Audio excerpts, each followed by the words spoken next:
Oh, but to say I'm nervous is an understatement, and it looks like my computer is turned me off. Oh, maybe not. This is new to me, and I don't really know what I'm doing. So, hey, we're in this together. Today, I am going to be giving away 2 books signed by me, another book, just Singleton, signed by me, and 2 Amazon gift cards for $10. So if you comment on this video in the next 12 hours, you will go into the drawing for one of these prizes. Okay, let's get started. I am very thankful to my publisher, Cedar Fort Publishing, for helping me to get this book on shelves. Technically, not really on shelves since we're in the middle of this COVID pandemic, but it is available on Amazon, and if you really want a hard copy, you can contact my publisher at cedarfort.com and get a hard copy from them. They are still mailing out copies. And you can click on the link on this page and it will take you straight to Amazon, or click on the link on my website, which is juliematern.com, and you can learn some things about me. I'd also like to make a plug for reviews. Authors, especially newbies like me, live and die by reviews. And so if you read my book and you liked it, if you could leave a short review, that would really be the greatest gift to me. If you did it from Amazon, if you could leave a review on Goodreads, and if you did read it on, if you bought it from Amazon, it would be great if you could leave me a review on Amazon. I'm going to read the back of the book. The COVID virus has interrupted a lot of things, and my poor publisher, all the employees are having to work from home, and it's kind of tricky. And this little blurb from the back cover didn't get put on right, and it's been difficult to change. So anyway, here I have a chance to read the actual one. At the reading of her father's will, Sophia Kavanagh learns that she is suddenly destitute. Impoverished, grief-stricken, and alone, she sees only one course open to her: becoming a governess. With little experience and no references, securing a position proves more difficult than expected, until she finds a champion in the dashing and well-connected Charles Mortimer. He quickly captures her heart, but are the feelings mutual? Sophia is provided a position by his meddling mother, and the 2 are parted. But fate thrusts them back together. Will Sophia risk her heart and confess her love? So that's the blurb on the back. Sophia, my main character, was not really based on anyone that I had read anything about in literature. She was a pure creation from my head. When I was thinking about Charles Mortimer, I would think about Bingley. Someone had criticized him as not being Darcy enough, and I said, well, that's because he's Bingley. He's a little shy, a little intimidated, a little under the thumb of his mother, and trying to grow up and be a man. So when you read about Charles Mortimer, the love interest, think of Mr. Bingley. The Reverend Hale, of course, is based on Mr. Collins, only I hope he's even more ridiculous than Mr. Collins. And the other characters were just from my head, really. But at the end of this little video, we're going to talk about who I would cast as actors if it were ever to be made into a movie, which was something I was asked to do with my last book, and it was actually a lot of fun to do. So my daughter and I worked on that, and I'll share that with you later. I thought it might be fun if right now I read from the first chapter. I have read this for Audible. I'm not sure when it will be available. It's with the publisher and has to go through some special processes before it can be uploaded. But Havisham House, my first book, has been recorded and should be available at some point soon. Anyway, this is chapter 1, and I'm just going to read part of chapter 1 right now. The sun was slowly falling, throwing amber shards across the modest dwelling. An ivory candle flickered and pitched shadows around the battered parlor with its threadbare, beloved furniture. The solitary candle was vainly attempting to thrust the invading darkness away, its feeble light casting a faint glow over the unfolding drama. The elderly solicitor stopped speaking and raised his head. Silence.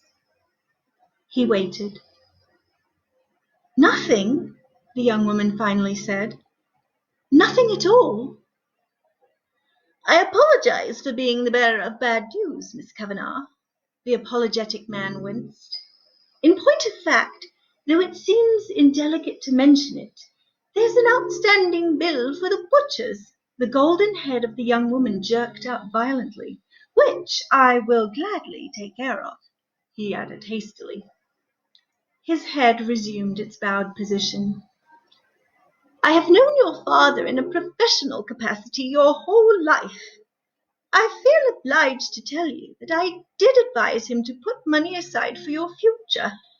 However, he always procrastinated with a smile, assuring me that there would be plenty of time for that." His face creased into a contrite smile. "Surely you have relatives who would be willing to take you in, as is the custom in such cases?" His brow rose in several hopeful arcs. She observed him with glistening blue eyes and nodded slowly, not confessing that there were no relatives in England at all, only an aged uncle somewhere in South America who may or may not be alive. The unmarried solicitor glanced at the door and back at the emotional female fingering his collar. He appeared to decide that his painful responsibility was at an end and gathered his papers, placing them in a decaying leather portfolio. He hesitated and cleared his throat, awaiting a word of dismissal. Still overwhelmed by the calamitous news, Sophia did not rise as convention would dictate to see the venerable man to the door of the modest cottage. On recognizing that she was not going to stir, the old bachelor let himself out into the dark night with no small relief and just a hint of guilt. This he was soon able to sweep away with thoughts of the warm dinner awaiting him. Sophia barely registered his departure. Despair was threatening to engulf her as tears ran silently down her cheeks. The awful truth that her father, whom she had idolized, had made no provisions for her was unfathomable. Indeed, it appeared that he had no money to leave. She was now completely alone in the world, homeless and destitute. Visions of wretched, emaciated women in the workhouse flooded her mind, crushing onto the stage and leading her further along the path of despair. She remained in stunned silence. The candle wax dripped like tears until the flame finally extinguished itself, plunging the room into darkness that mirrored the black confusion of her mind. Still, she did not move. So somber were her thoughts and so heavy her heart with grief, abandonment, and betrayal. As the first fingers of dawn gripped the horizon, her trance finally ended and the wheels of her consciousness began to grind again. She must be practical. She had skills that could be, must be exploited. She spoke French well, and thanks to her father, she was an expert in the Greek classics. It was true that there were few avenues for genteel females of straitened means, but Governess was one of them. Though she had little experience in teaching, she felt sure she could secure a position in one of the less illustrious households in England that might be willing to overlook a lack of references. Stiff from sitting still for so long, she arched her back, pushing her hand against its curve to iron out the pain. She glanced out the vicarage window and noticed a sparrow sitting on the window sill, a fat, juicy worm wiggling in his beak. She hoped it was a good omen. The cook and the maid-of-all-work had already left to fill new positions, as the incoming young vicar was to arrive in 2 days, bringing his own servants with him. She staggered into the small kitchen and found a pitcher with a bit of milk that was just on the turn, and half a loaf of stale bread. She dipped the crust into the sour milk and breakfasted. When the loaf was finished and her hunger was satisfied, her thoughts turned angrily to her father.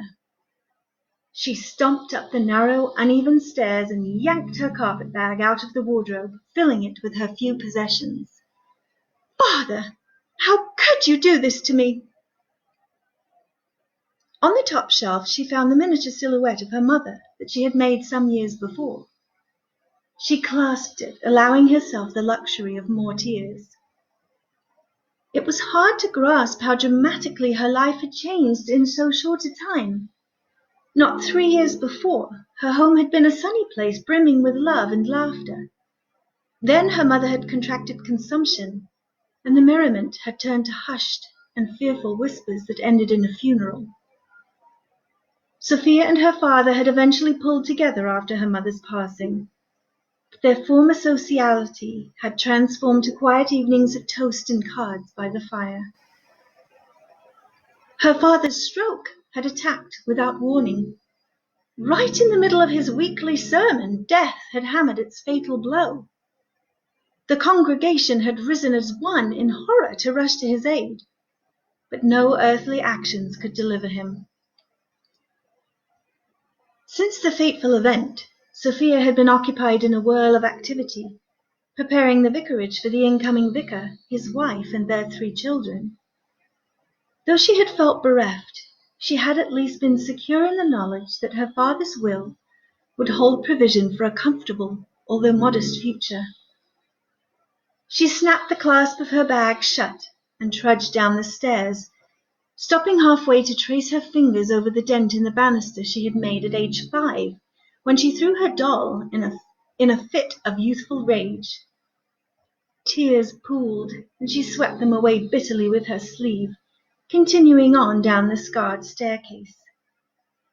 She looked in her purse and found some coins. It was all she had in the world. She sank onto the bottom stair, drowning in indecision. What should she do? Perhaps she could still find rooms in the village among their friends while she wrote to seek a position for her. The thought of incurring people's pity was now more than she could bear. Her heart was heavy with the sting of her father's incompetence, but as she reflected, she had to confess that he had not intentionally sought to harm her. He had merely expected the morrow to come, when it had not. Her disappointment in him was fierce, but her love for him was stronger, and she felt a keen need to protect his reputation from taint. This would require great sacrifice. She would have to leave all that was familiar in order to protect him. Did she have the strength? Who could she turn to for counsel? Having been born to her parents in their middle age had meant that she had associated mostly with their adult friends. She had been taught in the sanctuary of home, so there were no school friends to lean upon. The truth was, she had few acquaintances of her own age, and even fewer she would call close friends. Several neighbors had come to offer their condolences since her father's untimely passing, but then she had had no knowledge that she would be penniless.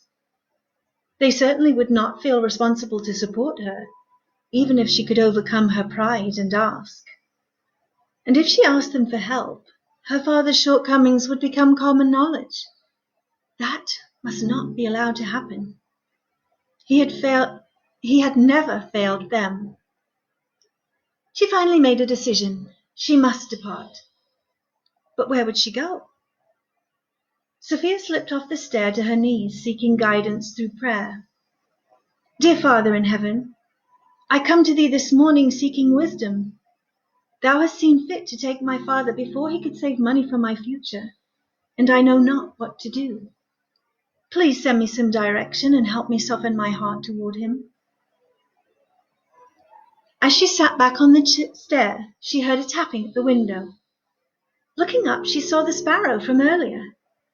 She ran to the window and opened it, crying, "Little bird, are you sent from heaven?" The sparrow cocked his head to one side, displaying a sprig of silken bulrush in his beak. "You are nest building, I suppose? It puts me in mind of a visitor who recently came and talked of a village called Kersey that has an abundance of bulrushes." She stopped and cried, "But this must be my answer." The lady was rapturous in her compliments of the village and its inhabitants. I recall that she said she had rarely met such friendly people. The little bird appeared to be listening intently. She continued, "I believe the village is in the county of Suffolk. I have never been to Suffolk, but I know that it is several counties over, and that no one there will know my history. These few coins should be sufficient for my passage and board for a few weeks. There I can seek employment in private and preserve my father's reputation." She sank to her knees again to thank the Lord for this sign, and for the feeling of peace she had as she contemplated moving to this unknown place. When she arose, she felt confident that moving to Kersey was the right thing to do. Well, I hope you enjoyed that, and I hope that it makes you want to read the rest of the book. I had some questions that were given to me, and I thought that this would be a good forum to answer them. The first question is, what was the inspiration for this book? This is my second book. It is not a series. However, while writing The Secret of Havisham House, the grandparents of the main character are in an arranged marriage. And it led me to think about the difficulties or benefits of being in an arranged marriage when we all live in a culture where that's not the case. And so it was Francesca, the main character's grandparents, that led me to want to discuss in a story arranged marriage. And what better way to do that than to have a governess who is in the house as an observer. So that was how I came up with the idea for this book. I was also asked how this book is different from The Secret of Havisham House. The Governess of Banbury Park has a main character who, as you just heard, is orphaned. She's about 19. She has no money. She's completely alone and decides to go away from her home to preserve her father's memory. So she's very isolated and has to depend on God. Whereas the character in my first book, The Secret of Havisham House, was completely opposite. She had a loving family, was very wealthy, and had full support of her parents and friends. I was asked, how do I find time to write? Well, I think most writers would agree that you don't find time to write, you make time to write. It's really a matter of sacrificing time from other things if this is really what you want to do. And on many days, it is what I want to do. What advice would I give aspiring authors? I've been doing this for a while now, and I've been to different writing groups, and I'm currently in a critique group. And I think maybe the most important thing I would tell someone new is to finish a product. If you have a completed manuscript, however amateur you might feel it is or imperfect, you do have something to offer. On top of that, I would definitely go to conferences about craft or go to writing groups about craft, read books about craft. But if you don't get your story on paper, then it just is a dream. And we all want to fulfill our dreams, and unless you push forward and finish an imperfect story, you'll never realize that dream. You can go back and edit. We edit many, many times, but to have a product finished is a great feeling and something to work with. So that is my best advice. How has the next question is, how has writing or publishing changed from when you started writing? It's just a lot more marketing. When I began writing, I had no idea of the responsibility that would come to authors more and more and more as publishers have very small margins, and so a lot of the responsibility of advertising is doing your own advertising, such as this live video. And that was really shocking to me, and this is not something that I'm comfortable with. It is a work in progress, let me tell you. And I'm learning all the time, and just last night I made a mistake in posting something, and a more experienced marketer pointed it out to me. And I'm grateful for those things, because then I can improve in that, but it's not just writing anymore. What's the hardest part about writing? I would say that editing is very hard, and having an editor or editors look at your work. You pour your life and heart and soul into writing, and then to have someone criticize it or critique it is extremely humbling. And it's difficult, honestly, because it's something that is from your heart. The other thing that is very difficult is when it finally goes out into the world.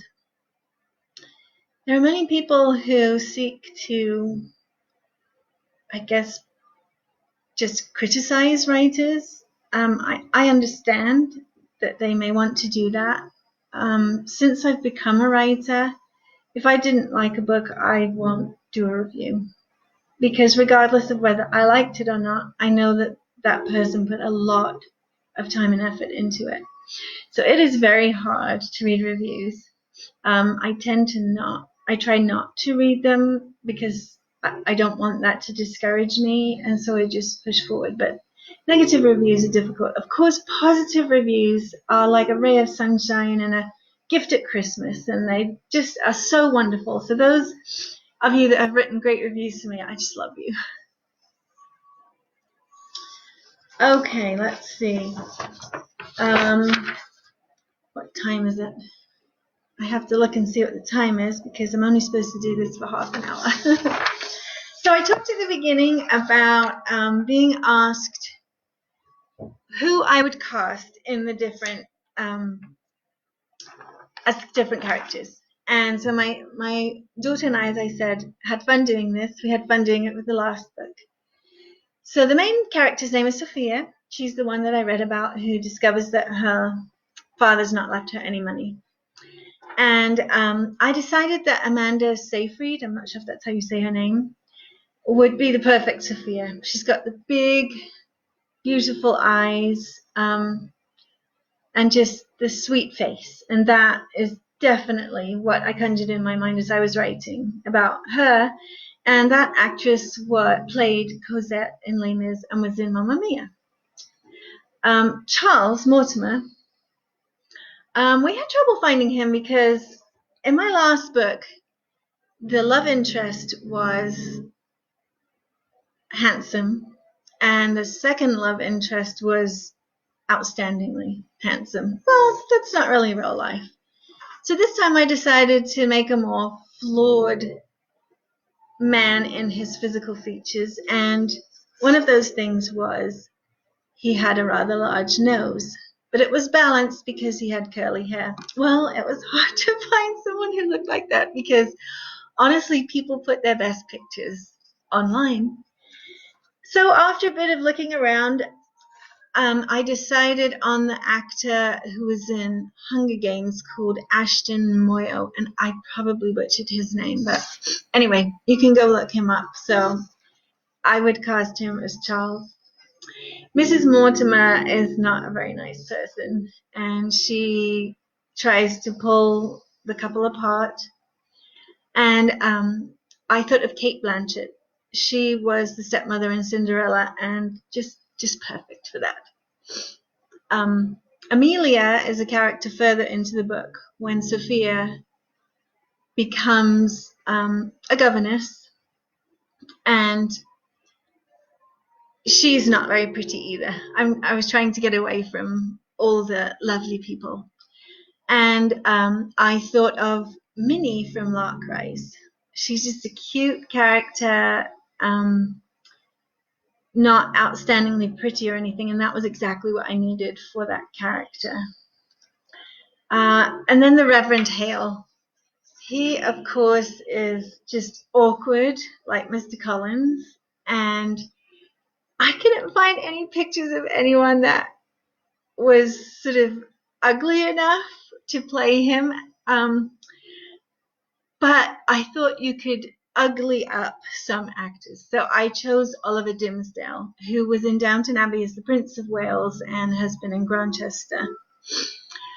So those are who I would choose, and if you have different ideas, I would love to hear them. Anyway, I've come to the end of my live. Again, The Governess of Banbury Park went on sale today. And if you could write a review if you like it, I understand that not everyone's going to like it. Not everyone likes chocolate and puppies. But if you liked it and could write a review, that would be great. Thanks for listening. And remember, if you comment on this video in the next 12 hours, you will go into the drawing for the prizes, which are 2 signed books or 1 signed book and 2 gift cards, $10 gift cards for Amazon. Thanks for listening. Bye.